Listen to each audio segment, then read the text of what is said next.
Good morning every one. ഇന്നലത്തെ ട്രേഡിൻ്റെ logic explain ചെയ്തുകൊണ്ട് നമുക്ക് സ്റ്റാർട്ട് ചെയ്യാം.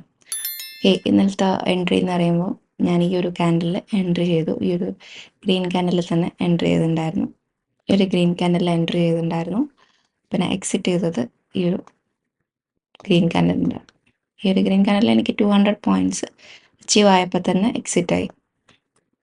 ഓക്കെ, ആക്ച്വലി ഈ ഒരു മൂമെൻ്റ് ആണ് ഞാൻ മൺഡേയും പ്രതീക്ഷിച്ചിട്ടുണ്ടായിരുന്നത്.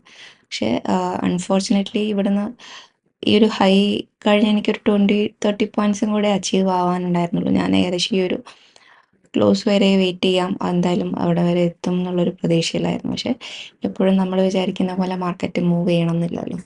ഇവിടുത്തെ ലോജിക്ക് സിമ്പിളാണ്. ഈ ഒരു സെല്ലേഴ്സിനെന്ന് വെച്ചാൽ ഇവിടെ ഒന്നും ബയേഴ്സ് ഇല്ല.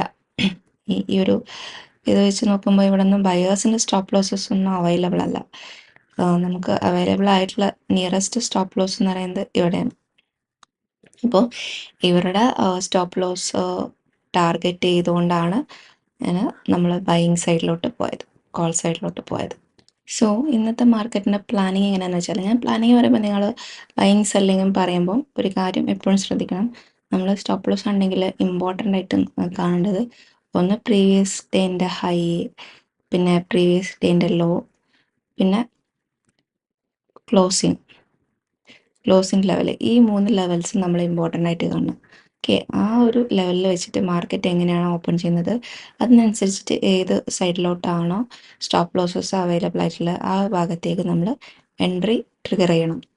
ഓക്കെ, ഞാനിങ്ങനെ ഓരോ ദിവസവും എക്സ്പ്ലെയിൻ ചെയ്യുമ്പോൾ കൂടുതൽ കാര്യങ്ങൾ നിങ്ങൾക്ക് ഇൻഫോർമേഷൻ നിങ്ങൾക്ക് പാസ് ചെയ്യാം.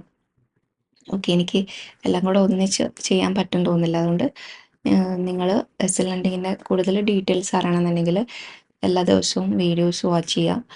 എടുക്കുന്ന ട്രേഡ്സിന് പ്രോഫിറ്റോ ലോസോ അല്ല നിങ്ങൾ നോക്കേണ്ടത്. ആക്ച്വലി ലേണിംഗ് ആണ് ഫസ്റ്റ് ഫോക്കസ് ചെയ്യേണ്ടത്. അപ്പോൾ അതിന് വേണ്ടിയിട്ട് ആദ്യം ശ്രമിക്കുക. ഓക്കെ, ഹൈ പ്രീവിയസ് ഡേൻ്റെ ഹൈയിൽ എപ്പോഴും അവൈലബിൾ ആയിട്ടുള്ളത് സെല്ലേഴ്സ് ആയിരിക്കും. ലോയിൽ അവൈലബിൾ ആയിട്ടുള്ളത് ബയേഴ്സ് ആയിരിക്കും. പിന്നെ ക്ലോസിൽ നമുക്ക് ബയേഴ്സും സെല്ലേഴ്സും അവൈലബിൾ ആയിരിക്കും. ഒരു കാര്യം ശ്രദ്ധിക്കാം. ഓക്കെ, അപ്പോൾ ഈ ഒരു ബേസിലാണ് ഇമ്പോർട്ടൻ്റ് ആയിട്ട് നിങ്ങൾ കാണേണ്ടത്. എവിടെയൊക്കെയാണ് സ്റ്റോപ്പ് ലോസസ് അവൈലബിൾ ആയിട്ടുള്ളത് എന്നുള്ളത് ഐഡൻറ്റിഫൈ ചെയ്യാൻ വേണ്ടിയിട്ട് എപ്പോഴും പഠിക്കാം.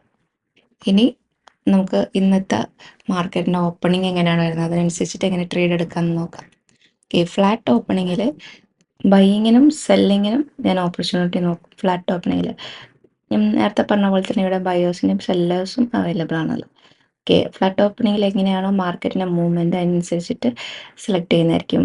കോൾ സൈഡോ അല്ലെങ്കിൽ പുട്ട് സൈഡോ നോക്കും.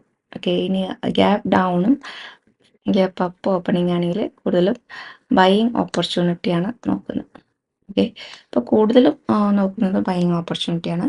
ഫ്ലാറ്റ് ഓപ്പണിങ്ങിൽ മാത്രം ചിലപ്പോൾ ഡിസിഷൻ മാറിയെന്നാണ്. ഓക്കെ, ചിലപ്പോൾ ഇതല്ലാത്ത രീതിയിൽ നമുക്ക് മൂവ് ചെയ്യേണ്ടി വരും. കൂടുതലും ഈ പ്ലാനിങ് നിങ്ങളധികം ഇതാക്കണ്ട. നമ്മൾ എടുക്കുന്ന എൻട്രി പിന്നീട് ഞാൻ എക്സ്പ്ലെയിൻ ചെയ്യുന്നതിനനുസരിച്ചിട്ട് എങ്ങനെയാണോ ഞാൻ ആ പ്ലാനിങ് പറഞ്ഞത് അതനുസരിച്ചിട്ട് കമ്പയർ ചെയ്തിട്ട് വേണം നോക്കാൻ വേണ്ടിയിട്ട്. ഓക്കെ, സോ ഇത്രയേ ഉള്ളൂ. Let's see in the live market.